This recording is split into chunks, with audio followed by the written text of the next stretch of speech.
ವಿಧಾನ ಪರಿಷತ್ನಲ್ಲಿ ಗವರ್ನರ್ ವಿಚಾರ ಗದ್ದಲ, ಕೈ ಸದಸ್ಯರ ಅಮಾನತಿಗೆ ಬಿಜೆಪಿ ಬಿಗಿಪಟ್ಟು, ಆಡಳಿತ ಹಾಗೂ ವಿಪಕ್ಷಗಳ ನಡುವೆ ಕೋಲಾಹಲ.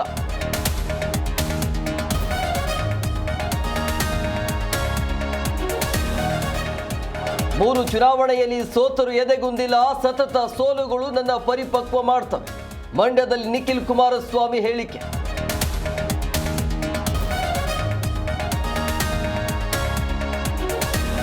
ಈಜಿಪುರ ಫ್ಲೈಓವರ್ ನಿರ್ಮಾಣ ಸುಗಮ, ಮಹೇಶ್ವರ ರಾವ್ ಪ್ರಯತ್ನದಿಂದ ಸಮಸ್ಯೆ ನಿವಾರಣೆ, ಜಾಗ ನೀಡಲು ಸೆಂಟ್ ಜಾನ್ ಸಂಸ್ಥೆ ಒಪ್ಪಿಗೆ.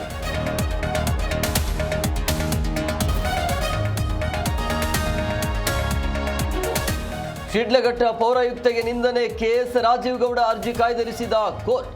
ಶಿಡ್ಲಘಟ್ಟ ಜೆಎಂಎಫ್ಸಿ ನ್ಯಾಯಾಲಯದಿಂದ ಆದೇಶ.